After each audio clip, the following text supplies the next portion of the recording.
भगवान साक्षात कामदेव घोड़े के रूप में आया है, उस पर विराजमान होकर प्रभु मंडप में प्रवेश करते हैं।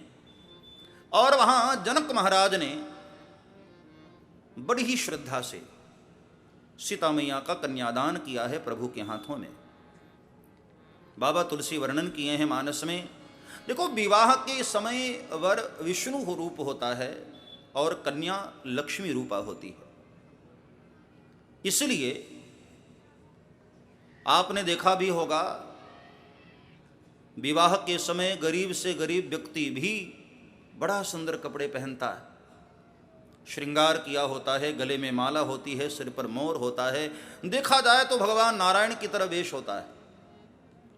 और कन्या भी लक्ष्मी रूपा होती है। और ससुराल पक्ष के लोग जब पूजन करते हैं तो कन्या और वर को लक्ष्मी और भगवान नारायण का रूप मानकर ही करते हैं। विवाह के समय चरण प्रक्षालन होते हैं ना, पैर धोए जाते हैं। कभी आपने विचार किया कि भाई हमने ऐसा कौन सा पुण्य कर्म किया कि हमारे चरण धोए जाएं? केवल इसलिए विवाह के वक्त वर विष्णु रूप है, कन्या लक्ष्मी रूपा है, इसलिए दोनों के चरण प्रक्षालन होते हैं। और ध्यान से देखा जाए तो दुल्हे का वेश भी एक राजा की तरह होता है। और हम कहते भी हैं ना, वर राजा दूल्हा राजा। तो एक बात मैं यहां कहना चाहूं, तुम्हें राजा कहा जाता है ना, दूल्हे राजा, तो फिर राजा ही रहा करो, भिखारी बनकर दहेज मत मांगा करो। ये मांगना, ये तो भिखारियों का काम है। राजा बने हो तो फिर राजा ही रहो साहब। कन्या विक्रयणो लोभा दंपत्ति नाम चकलकनम।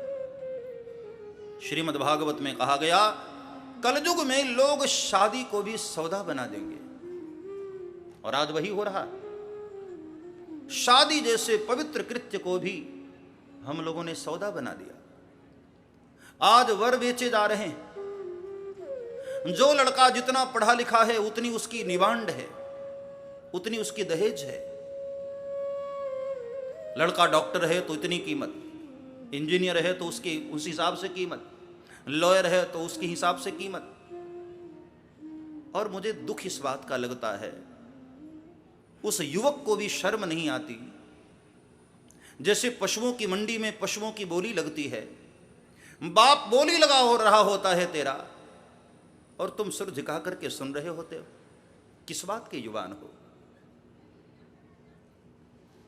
किसी बाप ने अपनी बेटी को पढ़ाया लिखाया संस्कारित किया, तुम्हारे हाथ में सौंप रहा है, ये तो अपना सौभाग्य मानो। कन्या ही तुम्हें सौंप रहा है, वो सबसे बड़ी दहेज है।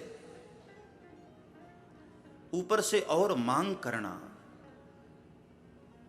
और बाप बोली लगा हो रहा होता है कि जो पशु जितना तगड़ा है उस हिसाब से उसकी बोली लगती। और आज हमारे मनुष्यों के समाज में क्या हो रहा है, जो लड़का जिस हिसाब से उसका स्टेटस है उस हिसाब से उसकी दहेज की बोली लगती। अरे एक नहीं 10 मोटर कार खड़ी करेंगे, अपने बाहुबल से खड़ी करेंगे, मांग करके मोटर कार क्या लेना।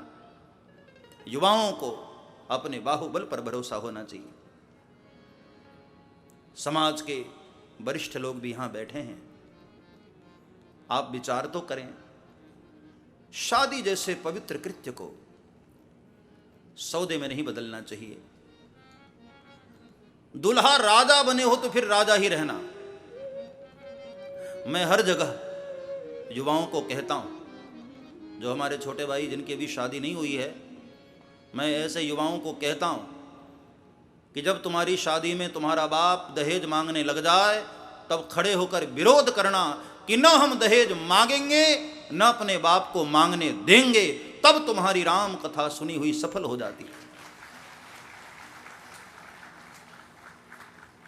और मैं बहनों को भी कहूं जिनके भी शादी नहीं हुई है, उन्हें भी विचार करना चाहिए कि जो आज ही हमारे बाप के द्वार पर मांगने लगा वो भविष्य में हमको सुखी क्या करेगा? क्या उम्मीद कर सकते हो? राम कथा सुनने के बाद मेरे भाई बहन, समाज की इन कुरीतियों को भी दूर करने का प्रयास करना चाहिए। कथा के माध्यम से वैचारिक क्रांति हो, वैचारिक शुद्धता हो। लोग कहते हैं ना कि आज इंसान बड़ा बदल गया। अरे क्या बदला है? वही हाथ पैर हैं, वही मुंह है, वही नाक है, बदला क्या? बदली है हमारी विचारधारा, बदली है हमारी सोच। और ऐसे परिप्रेक्ष्य में राम कथा हमारे लिए ज्यादा प्रासंगिक है, ज्यादा आत्मसात करने जैसी है। राम कथा श्रवण करके, सुन करके, पढ़ करके, गा करके हमारे विचारों की शुद्धता होती है। हमारे विचार शुद्ध हो, हमारी सोच अच्छी हो,